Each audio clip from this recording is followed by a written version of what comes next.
দুইজনে মুআনাকা করলেন, বুকে জড়িয়ে ধরলেন। বাবা ইসমাইল, দুধ বয়সে তোমাকে আমি এই মক্কায় রেখে গিয়েছি, আজ তুমি কত বড় হয়ে গেছো বাবা,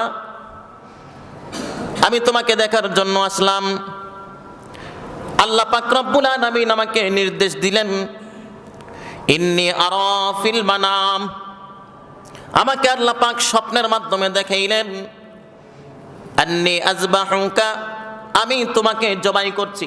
সুবহানাল্লাহ পড়েন। ফানজুর মাযা তারা, তুমি তোমার রায়, তোমার সিদ্ধান্ত আমাকে জানাও, তুমি কি জবাই হতে প্রস্তুত? ফালইয়াদহাকু কালিলা ওয়ালইয়াবকু কাসীরা, আল্লাহ বললেন কম করে হাসবা, বেশি বেশি কাঁদবা। তো আল্লাহ পাকের এটা একটা নির্দেশ। কি বললেন? ফালইয়াদহাকু কালিলা, কম করে হাসো, ওয়ালইয়াবকু কাসীরা, বুকাআন কাসীরা, যে কাদার পরিমাণটা যেন বেশি হয়।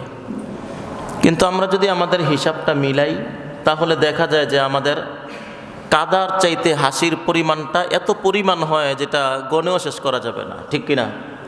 কিন্তু আল্লাহ পাকের নির্দেশ কি? বেশি বেশি কাঁদবা, কম করে হাসবা।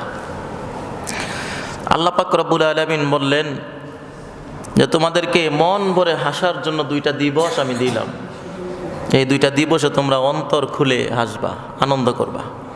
তবে কহকাহানা তাবাসসুম, চেহারার মধ্যে হাসির ছাপ বেশি উঠবে, কিন্তু আওয়াজ হবে না, হা হা করে হাসবে না। হাসিতে যেন কোনো সাউন্ড না হয় এবং জোরে সাউন্ড যেন উচ্চারিত না হয়। তাবাসসুম হাসি, অর্থাৎ চেহারার মধ্যে হাসি বেশি উঠবে কিন্তু সাউন্ড হবে না। বুঝতে পারছি তো ইনশাল্লাহ? নবী আলাইহিস সালাম তার জীবনে কোনোদিন কহকাহা উচ্চস্বরে হাসি দেন নাই। তার মানে আমাদের জন্য নিষেধ কহকাহা উচ্চস্বরে হাসি দেওয়া। বুঝতে পারছি তো ইনশাল্লাহ? আমাদের হাসি হবে তাবাসসুম, মুচকি হাসি, যেটা আমরা বলি কি হাসি? মুচকি হাসি। আমরা মুচকি হাসবো। নবী আলাইহিস সালাম যখন মুচকি হাসতেন, মনে হয় যেন তার চোখ থেকে গোলাপের পাপড়িগুলো পড়ছে। সুবহানাল্লাহ পড়ে। যখন হাসতেন যেন তার দাঁতগুলো যেন মুক্তার মতো ঝরে পড়ছে। সুবহানাল্লাহ। মুচকি হাসতেন, কিন্তু কহকাহা হাসি নবী জীবনেই দেন নাই। তাহলে আজ থেকে আমাদের একটা শিক্ষা হবে এবং উপদেশ হবে যে আমরা আমাদের জীবনে কোনো দিন উচ্চস্বরে হাসবো না। পারবো তো ইনশাআল্লাহ? আমরা হাসি দেব কি হাসি? মুচকি হাসি। আল্লাহ পাক কবুল করুন, বলুন আমিন। আজকের এই দিবসটা সন্তান সন্ততি, আত্মীয় স্বজন, পাড়া প্রতিবেশী, বন্ধু বান্ধব সবাইকে নিয়ে আমরা আনন্দ উপভোগ করব। আল্লাহ পাক একটা বিধান দিলেন যে রমজানুল মুবারকের পরে যে ঈদটা আল্লাহ পাক দেন, ওটার মধ্যে একটা বিধান শুধু নামাজ পড়া। কিন্তু কুরবানিতে আল্লাহ পাক 2টা বিধান দিলেন। নামাজের পরে কুরবানি আছে না নাই? কুরবানির মতো গুরুত্বপূর্ণ একটা ইবাদত আল্লাহ পাক দিলেন। তারপরে আল্লাহ পাক রব্বুল আলামিন আবার বন্ধু বান্ধব, পাড়া প্রতিবেশী, আত্মীয় স্বজন, সন্তান সন্ততি সবাইকে নিয়ে পেট ভরে আপ্যায়নের ব্যবস্থা করলেন। এজন্য কুরবানির পশুর গোশত নিজেও খেতে হবে, আত্মীয় স্বজনকেও দিতে হবে, পাড়া প্রতিবেশী গরিব দুঃখীদেরকেও দিতে হবে। সবার মাঝে আনন্দ বন্টন হয়ে যায়, সবার ঘরে যেন গোশত থাকে। এমন একটা দিবস, যেই দিবসে ফকির মিসকিন সবার ঘরে গরুর গোশত আছে না নাই? এটা অত্যন্ত সুন্দর একটা আনন্দের দিবস আল্লাহ পাক আমাদেরকে দান করলেন। আমরা খুশি না বেজার? খুশি। আমরা কুরবানির ইতিহাস গত 2 জুমার ধরে আমরা শুনেছি। আমাদের ইতিহাসের ধারাবাহিকতায় যেখানে আসছিল সেখানে হলো ইব্রাহিম আলাইহিস সালামকে আল্লাহ পাক রব্বুল আলামিন সেই বাইতুল আকসা থেকে নির্দেশ করলেন, আবার তুমি মক্কায় রওনা হবে। মনে আছে তো ইনশাআল্লাহ? ইব্রাহিম আলাইহিস সালাম সুদূর সেই বাইতুল আকসা থেকে আবার মক্কার দিকে রওনা হলেন। আসার পরে দেখলেন জনমানবহীন মরুভূমি, জুরহাম এলা মরুভূমি এখন মানবে পরিণত হয়েছে। মানুষের বসবাস শুরু হয়েছে, মানুষ বসবাস করতেছে, অনেক মানুষ, অনেক তাঁবু, অনেক বাড়ি, পশু পাখি সব আছে, গাছপালা, বৃক্ষ, ফলমূল সব আল্লাহ পাক দিয়ে কি করলেন? ভরপুর করে দিলেন। তিনি এসে দেখে আনন্দিত হয়ে গেলেন। তখন ইসমাইল আলাইহিস সালামের বয়স, কেউ কেউ বলেন তার 8 বৎসর, কেউ বলেন 12 থেকে 13 বৎসর। এজন্য আল্লাহ পাক আয়াতে বললেন ফালাম্মা বালাগা মাআহু সায়া, যখন ইসমাইল আলাইহিস সালাম কিছু করতে পারে এমন একটা বয়সে পৌঁছলেন, যে নিজে কিছু কি করতে পারে। কি করতে পারে? যেমন বকরি পালন করতে পারে, হ্যাঁ, বাড়ির কাজ করতে পারে।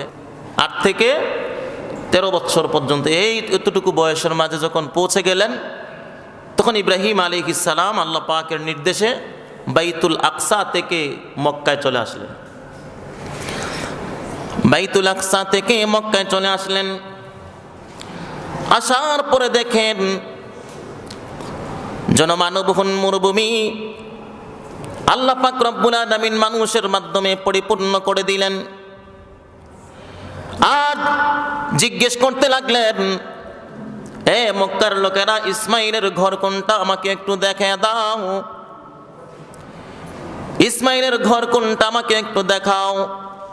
নিজের পরিচয় গোপন রাখলেন, পরিচয় দেন না যে আমি একজন আল্লাহ পাকের পক্ষ থেকে খলিল ইব্রাহিম, আমি একজন পয়গম্বর।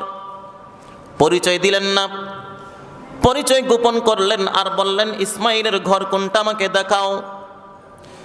লোকেরা বলে, যাও যাও, ওই যে একটা জমজমের কূপ দেখা যায়, ওই জমজমের কূপের পাশে যে তাঁবুটা আছে ওইটা ইসমাইলের ঘর। সুবহানাল্লাহ, ইসমাইলের ঘর। ইব্রাহিম আলাইহিস সালাম ইসমাইল আলাইহিস সালামের তাঁবুর কাছে এসে ডেকে ডেকে বললেন, ইসমাইল রে, ঘর থেকে বের হও। ইসমাইল ঘর থেকে বের হয়ে দরজায় দাঁড়ালেন। তাকিয়ে দেখেন এমন একজন বৃদ্ধ লোক দাঁড়িয়ে আছে, যার গায়ের মধ্যে গড়ে একটা জামা আছে, গড়ের জামার মতো একটা জামা পরিহিত একটা ব্যক্তি দাঁড়িয়ে রয়েছে। একবার ঘরের দিকে তাকায় আর একবার ইব্রাহিমের দিকে তাকায়। তিনি চিন্তা করলেন, ঘরের মধ্যে ঝুলানো যেই জামাটা আছে, ওই জামার সাথে আমার মায়ের ভালোবাসা প্রকাশ করতে আমি দেখেছি। আমি যখন মাকে জিজ্ঞেস করি, মা, একটা জুব্বা তুমি টানিয়ে রেখেছ, ঝুলিয়ে রেখেছ, এর সাথে তোমার ভালোবাসা প্রকাশ করতে আমি দেখেছি গো মা, এটা কার জামা আমাকে একটু বলো। আমার মা বলতেন, এটা তোমার বাবা আল্লাহর খলিল ইব্রাহিমের জামা, তোমার বাবা ইব্রাহিমের জামা। দুধ বয়সে তোমাকে তোমার বাবা আমার কাছে রেখে চলে গিয়েছে, আর কোনো খবর নাই।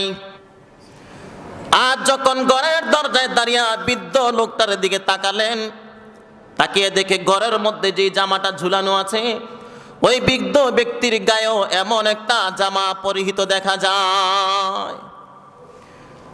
ডাকলেন, ইব্রাহিম, ইসমাইল আমার কাছে আসো। ইসমাইল তার কাছে গেল।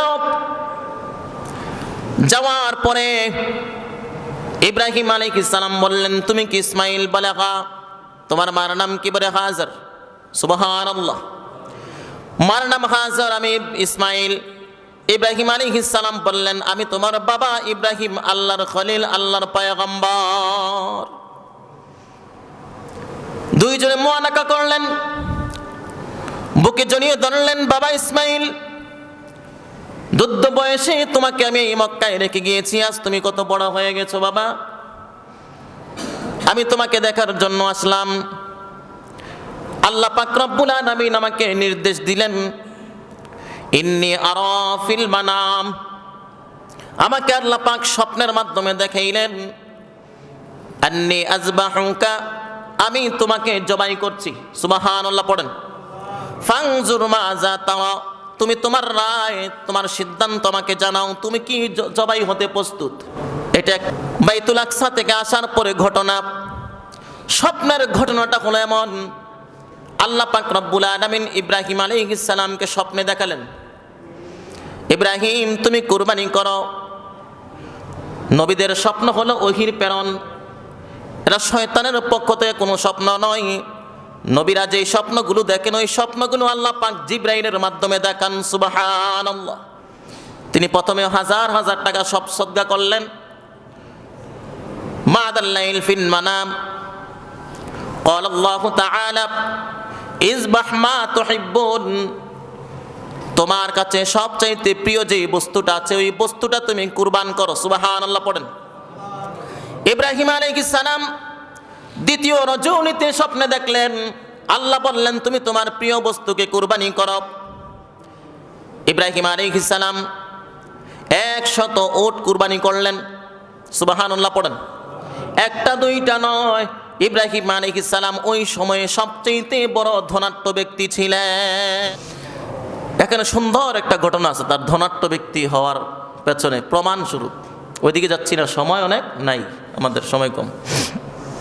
ইব্রাহিম আলাইহিস সালাম ওই সময় সবচাইতে বেশি ধনী ছিলেন, ওনার চাইতে ধনাঢ্য ব্যক্তি আর কেউ ছিলেন না। 100 কুকুরের প্রয়োজনে তো শুধু বকরিগুলোকে নিয়ন্ত্রণের জন্য। সুবহানাল্লাহ পড়েন। কুকুর কিন্তু মানুষের কথা মুহূর্তের মধ্যে তার শিকারী হয়ে যায়। গতকালকেও দেখলাম যে একটা গরু, তার সাথে কুকুরটার ভালোবাসা। সে বাজারে উঠাইছে গরু, বৃষ্টিতে কাদামাকটা পানির মধ্যে কুকুরটা বসে আছে, সেটা বাইরেও সেখান থেকে নাড়াইতে পারে না। যে একটা কুকুর একটা প্রাণীর সাথে ভালোবাসা, নিজে বাইরেতে আছে তারপর এখান থেকে যায় না। একটা কুকুরকে আপনি একটা বন রুটি খাওয়াবেন, দেখবেন যে সারাদিন আপনার পেছনে, আপনি মারবেন ধরবেন কিচ্ছু বলবেন না। যে একটা কুকুর থেকে আমাদেরকে শিক্ষা যে একটা প্রাণী একজন মনিবের প্রতি, মালিকের প্রতি কি পরিমাণ আনুগত্য প্রকাশ করে। কিন্তু আমাদেরকে যে আল্লাহ বানালেন, সে আল্লাহর প্রতি আমাদের কতটুকু আনুগত্য আছে, ওর থেকে একটু হিসাব করতে হবে আমাদেরকে, যে আমরা আসলে একটা কুকুরের মতো আনুগত্যের মতো যোগ্য হইনি। যে আমরা 5 ওয়াক্ত নামাজ পড়ি, নির্দেশ এই যে কুরবানি, আজকের ঈদ, লক্ষ লক্ষ কোটি কোটি কুরবানি মিলাইলেও আজকে ফজরের সমান হবে না, জানেন আপনারা? লক্ষ লক্ষ কোটি কোটি কুরবানি যদি পৃথিবীর সব কুরবানি যদি এক করা হয়, আজকে ফজরের নামাজের সমান হবে না। কিন্তু আমরা কুরবানির জন্য তো সবাই লক্ষ লক্ষ টাকা খরচ করছি। আজকে ঈদের জামাতও আসছি, কিন্তু ফজরের নামাজ কয়জন পড়ছি? সারা পৃথিবীতে যত কুরবানি আছে সব এক করা হলেও যেই পরিমাণ ন্যাক হবে, আজকে ফজরের সালাত যারা আদায় করছে সেই পরিমাণ ন্যাক হবে না। কিন্তু আমরা তো ফজর প্রত্যেকটা দিন 5 ওয়াক্ত নামাজ, ওটা হলো ফরজ। লক্ষ লক্ষ কোটি কোটি ওয়াজিব মিলাইলেও আজকের কুরবানি হলো ওয়াজিব, ঈদের নামাজ ওয়াজিব। লক্ষ লক্ষ কোটি কোটি ওয়াজিব একত্রিত করলো একটা ফরজের সমান হবে না। এটা সরাসরি আল্লাহর নির্দেশ, 5 ওয়াক্ত নামাজ আমাদেরকে পড়তে হবে।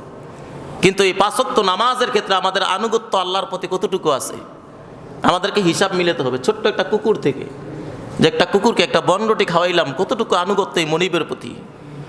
কিন্তু যে আল্লাহ আমাদেরকে ছোট থেকে এই পর্যন্ত বড় করলেন, বাড়ি গাড়ির মালিক বানালেন, অর্থকুটির মালিক বানালেন, সন্তান সন্ততি স্ত্রী সব কিছুর মালিক বানালেন, সেই রবের কতটুকু আনুগত্য আমরা করলাম, এটা হিসাব মিলাইতে হবে। তাহলে আমাদের জন্য সহজ হয়ে যাবে। তাহলে গুনাহ করা আমাদের জন্য কঠিন হবে। এক সময় গুনাহ করা আমাদের জন্য কঠিন হবে যদি এটা মিলানো যায় যে একটা কুকুর আর আমার মাঝে কতটুকু পার্থক্য রইল। মানব হিসাবে আল্লাহ পাক আশরাফুল মাখলুকাত বানালেন, কিন্তু নিকৃষ্ট প্রাণী হিসাবে কুকুরকে বানাইছেন। এই নিকৃষ্ট পশুর মাঝে কি পরিমাণ আনুগত্য আর শ্রেষ্ঠ মানবের মাঝে কি আনুগত্য আছে, ঠিক কি না? এজন্য আল্লাহ পাক বললেন লাহুম কুলুবুন লা ইয়াফকাহুনা বিহা, যেই অন্তর দিয়ে অনুধাবন করে না। ওয়ালাহুম আ'য়ুনুন লা ইউবসিরুনা বিহা, চোখ আছে চোখ দিয়ে দেখে না। এই চোখ দিয়ে দেখা মানে কি? আল্লাহ পাকের এই সৃষ্টি জগৎ দেখে দেখে চিন্তা করা যে এই সৃষ্টি জগতের মালিক কে। এই জন্য চক্ষু আল্লাহ পাক দিলেন, চোখ দিলেন, কিন্তু এই চোখ দিয়ে দেখে না, অন্ধ হয়ে আছে। ওয়ালাহুম আযানুন লা ইয়াসমাউনা বিহা, আল্লাহ বললেন তাদেরকে আমি কান দিলাম, কিন্তু এই কান দিয়ে তারা শ্রবণ করে না। এই যে আমরা বলতেছি নসিহত, এগুলা শুনছে কিন্তু পালন করে না। আল্লাহ বলেন এই লোকদের অবস্থা কি জানো? উলাইকা কাল আনআম বাল হুম আদল, এই নিকৃষ্ট কুকুরের চাইতো নিকৃষ্ট সে। বুঝলাম তো? আমরা প্রশ্ন করতে পারি যে আমরা মানুষ, আমরা এত নিকৃষ্ট কেন হব? আল্লাহ বলেন এই 3 গুণ যাদের মাঝে থাকবে, অন্তর আছে অন্তর দিয়ে অনুধাবন করে না, চোখ আছে চোখ দিয়ে আল্লাহর সৃষ্টি জগৎ দেখে আল্লাহকে চিনে না, কান আছে আমার এই নির্দেশ আমার এই বাণীগুলো শ্রবণ করার পরে কানে আজান গেছে, কানে কোরআনের বাণী গেছে, নির্দেশগুলো আসছে, আসার পরও যেন সে না শুনে, না শোনার ভান ধরে আছে। আল্লাহ বলেন এই 3 শ্রেণীর ব্যক্তি নিকৃষ্ট, কুকুরের চাইতেও নিকৃষ্ট। বুঝতে পারছি তো ইনশাআল্লাহ? এটা কার কথা? আজকে আমরা এই দুনিয়ার জমিনে যদি এগুলাকে আমরা আমলে নাও নেই, হাসরের ময়দানে কিন্তু এই কথারই বাস্তবায়ন হবে। এই কথার উপর আল্লাহ পাক কি করবেন? বিচার করবেন। ওই সময় কিন্তু ধরা খেয়ে যাব। যা কিছুই করি না কেন ওই সময় এমনভাবে ধরা খাবো যে কোনো পথ নাই আমাদের, সাহায্যকারী কেউ নেই। মনে করছি বাবা সাহায্য করবে, কেউ সাহায্যকারী নাই, ঠিক কিনা? সাহায্যকারী কেউ নেই। আল্লাহ আমাদেরকে বুঝার তৌফিক দান করুন, বলুন আমিন। এই জন্য আমাদেরকে 5 ওয়াক্ত নামাজ মসজিদে এসে পড়ার জন্য চেষ্টা করব। যদি না কোনোভাবে আমরা না আসতে পারি, 5 ওয়াক্ত নামাজের 1 ওয়াক্ত যেন আমাদের মিস না হয়। পারবো তো ইনশাল্লাহ? এবার বুঝেন, পৃথিবীর সব কুরবানি এক করলো, একটা ফরজ সালাতের সমান যদি না হয়, তাহলে আমরা কি করতেছি? কি করতেছি আমরা? আমাদের কি বুঝ আছে? আমাদের কি চিন্তা আছে? আমরা ইসলামটাকে কি বুঝলাম? আমরা বুঝলাম শুধু কুরবানি আসলে গরু কিনবো, জবাই করবো, এটা বড় বিশাল ইবাদত। না, এত বড় ইবাদত না এটা। একটা ফজরের সালাতের সমানও না, পুরো পৃথিবীর সবার কুরবানি একত্রিত করলো। অথচ আমরা ফজর কিন্তু এখনো অনেকেই পড়ি নেই। আমরা তওবা করব আজকের থেকে, কোনো দিন আমাদের 5 ওয়াক্ত নামাজের 1 ওয়াক্ত ছুটবে না। পারবো তো ইনশাআল্লাহ? আল্লাহ আমাদেরকে কবুল করো, বলুন আমিন। এজন্য আল্লাহর নবী বলেন, আউয়ালু মা ইউহাসাবু বিহিল আবদু ইয়াউমাল কিয়ামাতিস সালাহ। সর্বপ্রথম আল্লাহ পাক যেই ইবাদতের হিসাবটা নেবেন, ওই ইবাদতটা হলো সালাত। ওই ইবাদতটা কি? নামাজ। নবী আলাইহিস সালাম বলতেছেন, মিফতাহুল জান্নাতিস সালাহ। জান্নাতে যেতে চাও তাহলে নামাজ পড়ো। নামাজ হবে তোমার জান্নাতের চাবি। নামাজ ছাড়া কেউ জান্নাতে যেতে পারবে না। কুরবানি না, আপনি ওয়াজিব তরক করছেন, গুনাহগার হবেন। কিন্তু 1 ওয়াক্ত ফজর, 1 ওয়াক্ত ফরজ সালাত আদায় ছেড়ে দেওয়ার কারণে আপনি যেই পরিমাণ গুনাহগার হয়েছেন, লক্ষ লক্ষ কোটি কোটি কুরবানি ছেড়ে দিলে এই পরিমাণ গুনাহগার আপনি হবেন না। এই জন্য আমাদেরকে 5 ওয়াক্ত নামাজ পড়তে হবে। পারবো তো ইনশাল্লাহ? আমরা যতটুকু জানলাম, ইব্রাহিম আলাইহিস সালাম কি আল্লাহ পাক কি করলেন? স্বপ্নে দেখালেন যে ইযবাহ মা তুহিব্বুন। ইব্রাহিম আলাইহিস সালামকে বললেন তুমি কুরবানি করো। তিনি পশু ক্রয় করলেন। তিনি ধনট্টবান ব্যক্তি ছিলেন। 100 উট কুরবানি করে দিলেন। ওয়া বা'দাল লাইল ফিল মানামি ক্বালা আল্লাহু তাআলা ইযবাহ মা তুহিব্বুন। প্রথম সদকা করলেন, দ্বিতীয় রজনীতে আবার 8 তারিখ, 9 তারিখে আবার উট কুরবানি করলেন, 10 তারিখে আবার স্বপ্ন দেখাইলেন যে ইযবাহ মা তুহিব্বুন, তুমি আবার কুরবানি করতেছ, করো। আল্লাহ বললেন তোমার প্রিয় বস্তুকে কুরবানি করো। হাসানা ইব্রাহিম আলাইহিস সালাম চিন্তায় পড়ে গেলেন। কুরবানি করলাম, প্রথম সদকা করলাম, কবুল হয় নাই। উট কুরবানি করলাম, কবুল হয় নাই। আবার আল্লাহ পাক আমাকে নির্দেশ করতেছেন ইযবাহ মা তুহিব্বুন, তোমার কাছে সবচাইতে প্রিয় বস্তু যেটা সেটা কুরবানি করো। ইব্রাহিম আলাইহিস সালাম চিন্তা করলেন, সুদূর বাইতুল আকসা থেকে যে ইসমাইলকে দেখার জন্য আমি আসলাম, এই ইব্রাহিম যাকে আমি 85 বছর পরে পেয়েছি, এমন ইসমাইল আমার কাছে, আমার সম্পদের কাছে, সম্পদ যা কিছু আছে সব কিছুর চাইতে আমার প্রিয় বস্তু আমার ইসমাইল। সুবহানাল্লাহ পড়েন। তারা নবী নজর চলে গেছে ইসমাইলের দিকে। আমাদেরকে যদি কিয়ামত পর্যন্ত স্বপ্ন দেখায় যে তোমার প্রিয় বস্তুকে কুরবানি করো, কোনো দিন আমরা নিজের সন্তানের দিকে নজর দিতাম না, ঠিক না? কোনো দিন সন্তানের দিকে নজর দিতাম না। মনে করতাম যে আমাদের স্মার্টফোনটা সবচেয়ে প্রিয়, আমার 3 লক্ষ টাকার একটা আইফোন আছে, এটা মনে প্রিয়। হ্যাঁ, আমার ঘরের মনে টেলিভিশনটা প্রিয়। মানে আমরা বিভিন্ন আসবাব খুঁজতাম, কিন্তু নিজের সন্তানের দিকে কখনো নজর দিতাম না। ইব্রাহিম আলাইহিস সালাম 1 বার 2 বার 3 বারের সময় নিজের ইসমাইলের দিকে নজর দিয়ে দিলেন। সুবহানাল্লাহ পড়া। এবার ইসমাইলকে বললেন, ইসমাইল ফানজুর মাযা তারা, তুমি তোমার রায় প্রকাশ করো।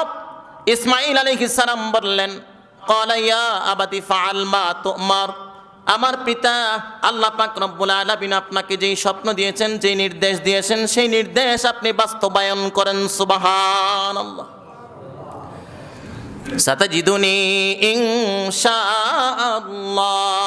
মিনাস সাবিরিন।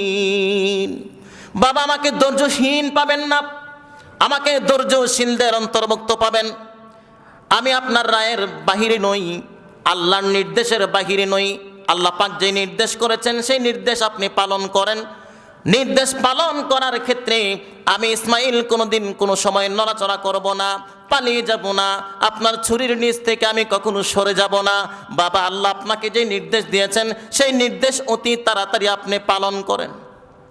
ইব্রাহিম আলাইহিস সালাম নিজের সন্তানকে বললেন, চলো মিনায় চলে যাই। মিনার দিকে রওনা হলেন। মিনার দিকে রওনা হয়ে গেলেন। প্রতিমধ্যে শয়তান এসে, ইসমাইল ছোট মানুষ, পেছনে পেছনে চলে। ইব্রাহিম আল্লাহর নির্দেশ পালন করবে, খুব দ্রুত হাঁটে। বাবার সাথে সন্তান হেঁটে পারছে না। ইসমাইল আলাইহিস সালাম পেছনে পড়ে গেলেন। শয়তান এসে বলতেছে, ইসমাইল জানো নি তোমাকে তোমার বাবা কোথায় নিয়ে যায় বলে জবাই করতে? তো আমি জানি। তুমি কি জানো?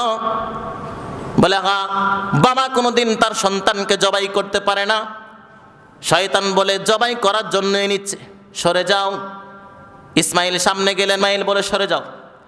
তৃতীয়বার যখনই শয়তান আবার এসে বলল, তৃতীয়বার পূর্বে হাজরার কাছে চলে গেলেন। হাজরা তোমার সন্তান ইসমাইলকে ইব্রাহিম বাইতুল আকসা থেকে এসে নিয়ে গেছে জবাই করার জন্য। সংক্ষেপে বলছি। হাজার বলে, তাই নাকি? বলে হ্যাঁ। তুমি কে? বলে আমি তোমার বন্ধু, তোমার সহযোগিতা করার জন্য আসছি। আমি নিজেই দেখছি ইসমাইলকে ইব্রাহিম নিজে সাথে করে নিয়ে যাচ্ছে মিনার দিকে। বলে কেন? জবাই করার জন্য। হাজার বলে, না, বাবা কখনো সন্তানকে জবাই করতে পারে না। শয়তান বলে, আল্লাহর নির্দেশে তোমাকে এখানে ফেলে গেছে, আল্লাহর নির্দেশে ইসমাইলকে জবাই করার জন্য নিয়ে গেছে। হাজরা বলে, আমার আল্লাহর নির্দেশে যদি আমার ইব্রাহিম আমার ইসমাইলকে জবাই করার জন্য নিয়ে যায় তাহলে আমার কোনো দ্বিধা নাই। শয়তান ব্যর্থ হল, দৌড়ে আবার ইসমাইলের কাছে চলে গেল। ইসমাইলকে বলল, ইসমাইল তুমি জানো না তোমার বাবা তোমাকে জবাই করার জন্য নিচ্ছে, আল্লাহ নির্দেশ করেছে কুরবানি করার জন্য। ইসমাইল বলে, আমি জানি আল্লাহর নির্দেশ পালন হবে, আমাকে জবাই করা হবে। ইসমাইল আলাইহিস সালাম তাকে তাড়িয়ে দিলেন। এই জন্য আল্লাহ পাক রব্বুল আলামিন এই 3 জায়গায় কঙ্কর মারার জন্য হাজিদেরকে আল্লাহ পাক নির্দেশ দিয়ে দিলেন। সুবহানাল্লাহ। যখন হজ করতে যায় হাজিরা করে কঙ্কর মারে, কঙ্কর নিক্ষেপ করতে হয় শয়তানের উপরে। এটা ধিক্কার, এই শয়তানকে কঙ্কর মারতে হয় হাজিরা, না মারলে হজ পূর্ণ হয় না। এটা নির্দেশ দিয়ে দিলেন। এখানে একটা শিক্ষা, কি শিক্ষা? ইসমাইল আলাইহিস সালামের বয়স 8 থেকে 13 বছর। এই সময়ের মাঝে শয়তান এসে ধোঁকা দেওয়ার পরে ইসমাইল আলাইহিস সালাম একটা ছোট্ট বাচ্চা, এই বাচ্চা মানুষটাও শয়তানের ধোঁকা থেকে বেঁচেছে। কিন্তু আমরা 60, 70, 80 বছর মৃত্যুর ধার প্রান্ত পৌঁছে গেছি, শয়তানের এক বিন্দু পরিমাণ ছোট্ট একটা ধোঁকাও আমরা বুঝি না। বুঝেন আমাদের অবস্থান ইসমাইলের অবস্থান এক, কিন্তু আমরা বুঝি না। ফজরের সময় শয়তান এসে বলতেছে, নামাজ পড়ো না, তাড়াতাড়ি একটু ঘুমাও, কিছুক্ষণ পরে তুই যে জামাতে যেতে হবে, ফজরের সালাত শেষ। কিন্তু শয়তানের এই ধোঁকা আমরা বুঝছি না। কিন্তু ইসমাইল জান কুরবান করবে, মরে যাবে, ওই সময় শয়তানকে তাড়াই দিছে। আসলে তো তুমি সত্যি বলতেছো, পালাই বলে নাই। শয়তানকে নিজের মৃত্যুকে সামনে নিয়েও শয়তানকে তাড়াই দিছে। এটা আমাদের শিক্ষা। ইসমাইলকে নিয়ে গেলেন, আল্লাহ পাক রব্বুল আলামিন নির্দেশ দিলেন। এখানে অনেক লম্বা ঘটনা, সময় নেই। আল্লাহ পাক রব্বুল আলামিন বললেন, ইজবাহ মা তুহিব্বুন, জবাই করো তোমার প্রিয় বস্তু। সাথে সাথে জান্নাত থেকে জিবরাইলকে বললেন, যাও একটা দুম্বা নিয়ে যাও, ইসমাইলকে সরায়া দুম্বা শোয়া দাও। আল্লাহ পাকের নির্দেশে ইসমাইলকে সরাই দিলেন, দুম্বা শোয়া দিলেন। ইব্রাহিম আলাইহিস সালাম জবাই করলেন, জবাই হয়ে গেছে। সুবহানাল্লাহ পড়েন। ইব্রাহিম আলাইহিস সালাম পূর্বে চক্ষু বেঁধে ফেলেছিল ইসমাইলের নির্দেশে, যে আমাকে মায়া লাগবে, চোখ বেঁধে ফেলেন। চোখ খুলে দেখি ইসমাইল দাঁড়ায় আছে, দুম্বা কুরবানি হয়ে গেছে। সুবহানাল্লাহ।